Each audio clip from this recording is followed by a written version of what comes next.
おはようございます。まちです。まずはこちらの映像をご覧ください。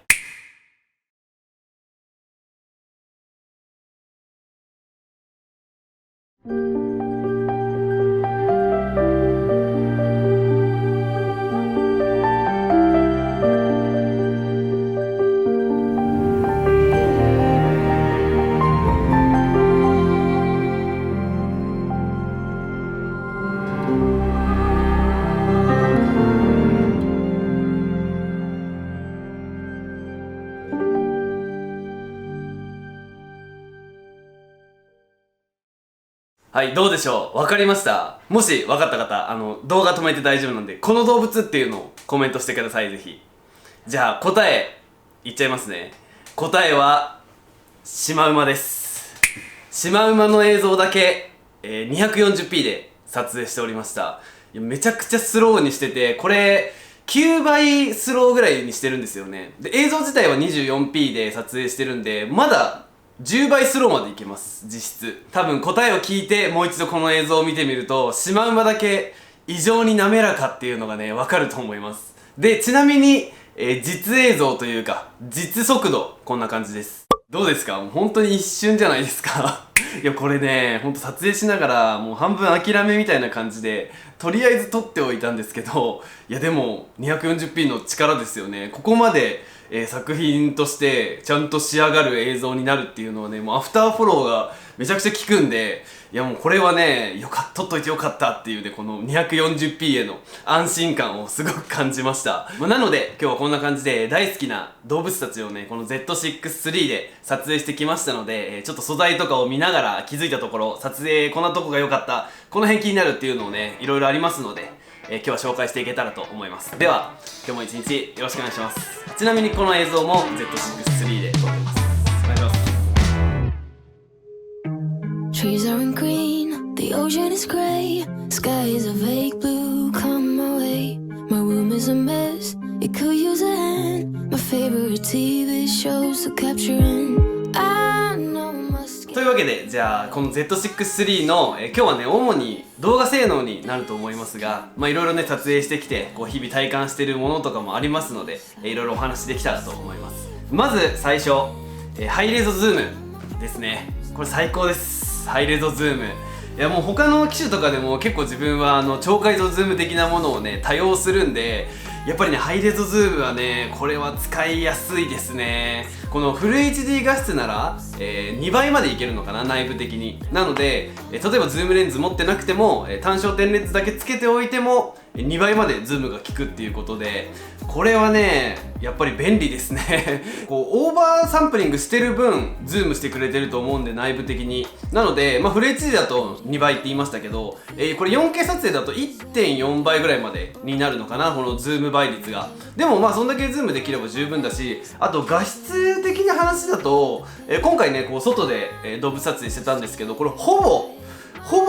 ハイレゾズームで使って撮影してたんですけど、これね、全く日中だと画質の劣化とかはそんな気にならないかな。すごい細かいところまで見ると多分実際はこう劣化してる部分とかもあると思うんですけど、これ多分暗所とかだったら余計にそれが目立つとかもあると思いますが、日中使ってる分は今回もね、フル HD だったっていうのもあるし、全然映像の劣化気にならず、全く心配なく使えたっていう感じですね。でですよ。で、このハイレゾズームを使うと他に使えなくなる機能がもちろんありまして、これね、もうどっちを取るかっていう感じにはなってくるんですけど、まずよく使うところとして、ハイレゾズーム使うと、被写体認証、これがね、できなくなります。なのでこうフォーカスモードがワイド固定になるんですよね。で、今回の撮影とかは、動物だったんで、結構ね、距離もそれなりに実はあるんですよ、これ。なので、この動物認証はね、完全に切れた状態で使ってました。でも、今回の撮影とかだったら、急にこう、フォーカスがぶっ飛ぶみたいな、そういうのはなかったんで、その辺は、安心して使っていいんじゃないかなとは思います。で、もう一個、これね、60p 以上になると、ハイレゾズーム使えなくなるんですよ。収録モードが。なので、例えばさっきみたいにね、240p で、こう撮影しつつハイレゾズームみたいなのはできなくなるんで、これはだからもうどっちを取るかっていう感じですね。これはね、どのカメラでも言えることなんですけど、当たり前っちゃ当たり前なんですけど、こうちゃんとねこのカメラの性能を、バッチリ 100% 引き出すって考えたら、例えばレンズ選びとか、あとフィルターどういうのつけるかとか、そういうところが結構大事になってくるなと思いました。この元々の性能がめちゃくちゃ高いんで、やっぱりそういうのをこうちゃんと活かしきるためには、それに合ったこうレンズ選び、機材選び、その辺がねすごい大事になってくれるポイントじゃないかなと思います。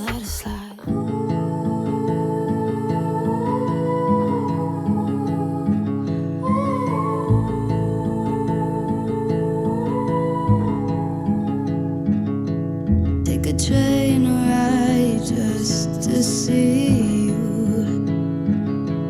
ride for hours just to please you. You don't know how much I need you, 'cause you're my home away from. そしてじゃあこのフォーカスの話このままいきましょう。でさっきも言いましたが、この何か一定のモードを使うと被写体認証が切れるっていうことがありまして、なのでなんかこう撮影してて、あれ今なんで被写体認証がこれされてないんだ、今被写体認証されてんのみたいな瞬間があるので、だからこの辺はちょっと頭で覚えておく必要はあるんですけど、今ハイレゾズームがオンになってるから被写体認証が使えないんだとか、ちょっとその辺はねこう知識というかこの記憶の部分でもあるんで、この辺はねこう撮影しながらこの Z6-3 のこの設定の癖みたいなのをこう理解して慣れていく必要はあるかなと思いました。で、次タッチフォーカスですね。これがねちょっと厄介というか、これ気づいたらタッチフォーカスでフォーカスがロックされてるってことが何回かありまして、これだからそれ以降ね自分タッチフォーカスをオフにしてるんですけど、これも慣れなんですけど、ちょっとやってみますね。今ちょっとここでモニター収録できるようにしてるんで、今モニターこのまま収録します。これでちなみにこのフォーカス追従のこの感じを見てください。ほら今この自分の目にフォーカスの四角枠が入ってるの分かります？フォーカス追従こんなに早く動いても、こんだけ早く動いてもめちゃくちゃ追ってくれる、すごいよね。で、じゃあこれですよ。動物もだからこんだけ早く動いてくるも追ってくれるっていうわけですね。で、フォーカス、タッチフォーカス、これいきますね。はい、今これタッチフォーカス今オンにして、この後ろのホワイトタイガーにフォーカス合わせます。でこれで自分戻るじゃないですか。でもこういうもんなんでしょうけどね、戻ってもずっとここにフォーカスがあったままになってるんで、これね結構注意かもしれない。これ自分ねこの前の動画かな、この状態でずっと撮影してて全然フォーカスが自分に合ってなくて、結構動画半分くらい撮っちゃったっていうのがあって、なのでこの仕様はね結構注意かもしれない。これね結構ねバリアングルモニターをこう回してこっち側自分の方を向けるときに多分画面触っちゃうんですよね。でそこでフォーカスが固定されちゃって、そのままレッグ回しちゃったり、回しっぱなしでこのまま離しちゃったりっていうのがあるんで、その辺はちょっと注意ですね。よし、じゃあ次、バッテリーの話いきましょう。サクサク。ですね、バッテリーですね。その人の撮影の設定にもよるんで結構こう差はあると思いますが、今回自分が撮影した感じでいくと、2時間ぐらい例えば電源つけっぱなしで、2時間から2時間半、トータルレッグが1時間ぐらいかな、大体。それで結構バッテリー的にはもうほぼない感じになったんで、丸1日撮影するってなると、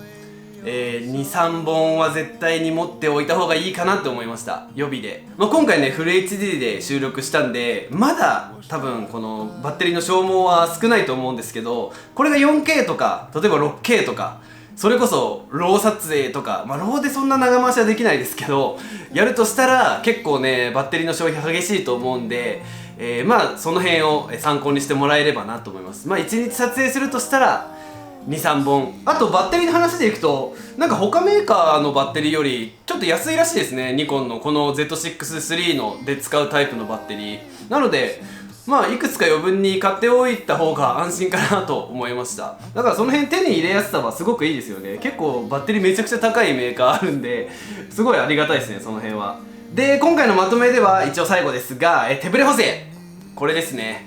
どうですか、この映像を見てみて手ブレ補正気になりましたか？なんか個人的には、ちょっと気になるところもあったんですけど、実際手ブレ補正的にはめちゃくちゃ強いです。めっちゃ強い。でもこう手で持ってビタッと止めるっってなると、もちろんですけどこのビタ止めみたいなのはねこう自分の技量もいりますけど、なかなか難しいですが、あと電子手ブレ補正ね今回使ってないです。これ電子手ブレ補正入れたらさらに強くなるんでビタ止めもうちょいいけると思いますね。で思ったのがやっぱりね結構手ブレ補正強いんで、なんかね歩きで撮影した時その時はねすごいめちゃくちゃ滑らかに手ブレ補正かかるなって思ったから、なんかこう止まって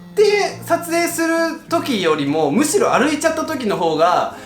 手ブレ補正ねすごい実感できるなって思いました。だから、使い分けですね。もう完全ビタ止めしたかったら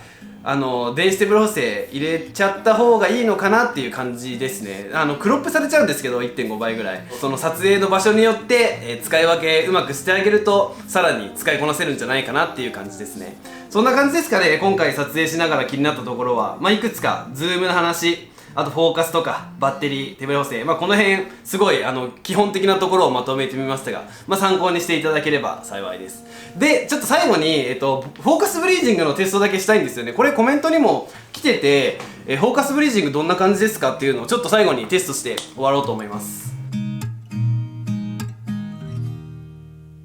よし、じゃあ最後このフォーカスブリージング検証だけちょっとやって終わりましょうか。これちなみに今レンズが24120のF4 のズームレンズですね。ニコール S のズームレンズです。今 24mm にしてます。この状態でフォーカスブリージング、フォーカス近寄せて、はい、多少どうすか、この縁とか見てもらえると分かりやすいかも。こっちのこの絵のこの辺とかこの辺とか見てていきますよ。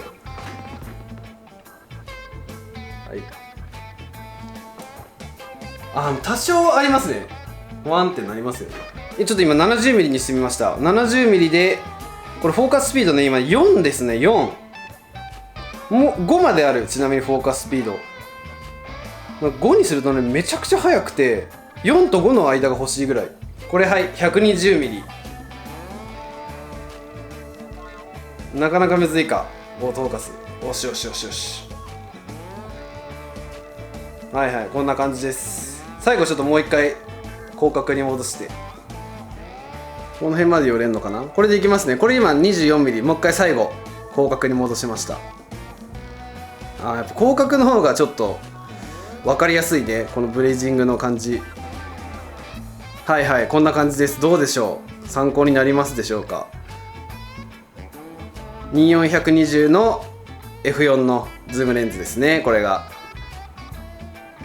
はい、こんな感じです。はい、ということで今日はこんな感じで Z6-3 の、動画性能検証をいろいろやってみましたが、いかがだったでしょうか。やっぱ撮影してて楽しかったですね。なんかこうモニターの色というかこのね機材が出してくれる色がやっぱニコンのカメラってすごい綺麗なんで、やっぱ撮っててすごいテンションが上がるし、なんかすげえいい映像撮れてるかもとかいうね、その感覚がすごいあるんで、やっぱこの撮影してる時のテンション感ってねすごい撮ってる側からしてもすごい大事な気がするんで、やっぱその辺に関してはさすがニコンだなっていう感じです。